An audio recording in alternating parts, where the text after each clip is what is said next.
The generation will not be like it, but I will try my best. What's up guys, this is Saib back with another video. কেমন আছেন সবাই? আশা করি ভালো আছেন। So title এবং thumbnail দেখে অবশ্যই গেস করতে পেরেছেন আজকে আমি কাকে নিয়ে কথা বলবো। হ্যাঁ, আজকে আমি কথা বলবো বাংলাদেশের ব্রেভ রিয়াল সুপারম্যান জসিমকে নিয়ে, যে কিনা বনানীতে অগ্নিকাণ্ডের সময় নিজের জীবন বাজি রেখে জীবন বাঁচিয়েছিল অসংখ্য মানুষের। কিন্তু এই জসিমকে আমরা কতটুকু চিনি, কিংবা শুধুমাত্র পাইপ চেপে ধরে ভাইরাল হওয়া নাইম সম্পর্কে আমরা কতটুকু জানি, সব কিছুই থাকছে পুরো ভিডিওতে।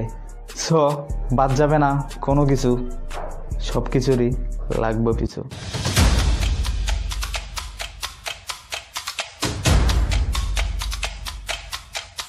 অভাবে স্বভাব নষ্ট কথাটা যেমন যুক্তিসঙ্গত, তার সঠিক প্রমাণও দিয়েছেন বনানীতে ভাইরাল হওয়া শিশু নাইমের মা। ভিডিওর সেই 2 মিনিট আমি বনানীতে ভাইরাল হওয়া শিশু নাইম এবং তার মাকে নিয়ে কথা বলবো। জসিম, অনেকেরই প্রশ্ন থাকতে পারে কে এই জসিম? জসিম হচ্ছে সেই জসিম যে জসিম বনানীতে অগ্নিকাণ্ডের সময় যখন হাজারো মানুষ হা করে তাকিয়েছিল এবং সেলফি তোলা কিংবা ভিডিও করায় ব্যস্ত ছিল, ঠিক তখন জসিম এবং তার এক বন্ধু তাদের জীবন বাজি রেখে দেয়াল বেয়ে ছুটে যান আটকে পড়া মানুষদের বাঁচানোর জন্য। এই জসিম হচ্ছে সেই জসিম যাকে হিরো অফ বাংলাদেশ হিসাবে ভূষিত করা উচিত ছিল, কিন্তু আমরা অনেকেই তাকে চিনিই না। জসিমের এই দুঃসাহসিক কাজের একটি ভিডিও ফুটেজ আপনাদের দেখাচ্ছি।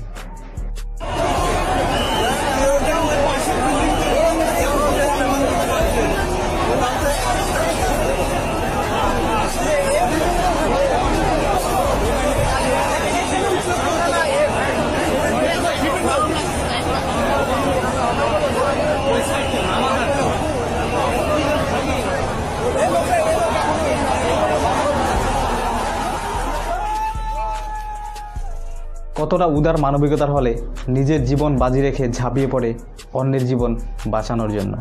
জসিম তার একটি ইন্টারভিউতে তার এই দুঃসাহসিক কাজের বর্ণনা দিয়েছিলেন, যেটা শুনে ভয় পেয়ে গিয়েছিলাম আমিও।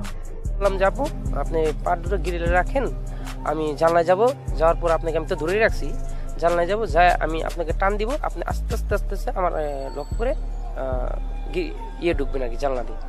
ঠিক আপু তাই করছে, করার পর ভিতরে তাকে প্রবেশ করতে পারে আমার নিজের মনটা ভালো লাগলো যে এত সুন্দরভাবে আমি ওনাকে উদ্ধার করতে পারছি, সহযোগিতা করতে পারছি। একবারও কি ভেবে দেখেছেন জসিমের জায়গায় যদি আপনি হতেন তাহলে কতটা রিস্কের কাজ হতো?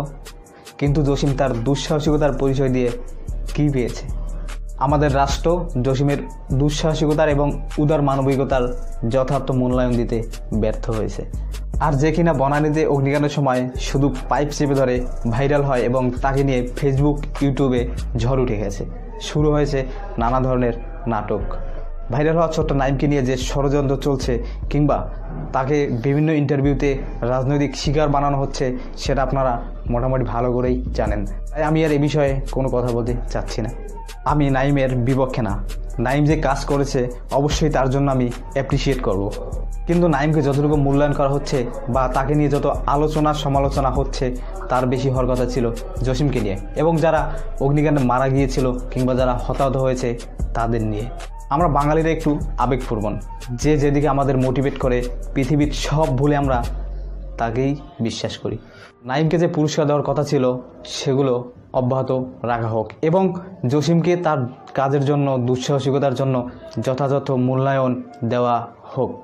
ফায়ার সার্ভিসের যারা দুঃসাহসিক কর্মী ছিলেন এবং জসিমের বন্ধু লোকমান, তাকেও যথাযথ সম্মান করা হোক। জসিমের এই দুঃসাহসিক কাজের জন্য তাকে পুরো জাতির কাছে তুলে ধরা হোক। তাহলে এখান থেকে মোটিভেট হয়ে তারা ভবিষ্যতে আর কোনো দুর্ঘটনার সময় নিজের জীবন বাজি রেখে ঝাঁপিয়ে পড়বে আমাদের আগামীর প্রজন্ম।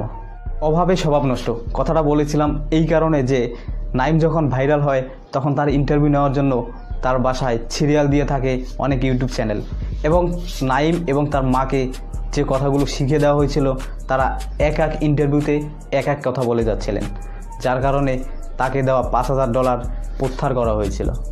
আমি এ কারণেই কথাটা বলেছিলাম অভাবে স্বভাব নষ্ট। ভিডিওটি যদি ভালো লাগে তাহলে লাইক, কমেন্ট এবং সাবস্ক্রাইব করে পাশে আসা বেল বাটনটি বাজিয়ে দেবেন। আর যদি আরও বেশি ভালো লেগে থাকে তাহলে প্লিজ ভিডিওটি শেয়ার করে দিবেন।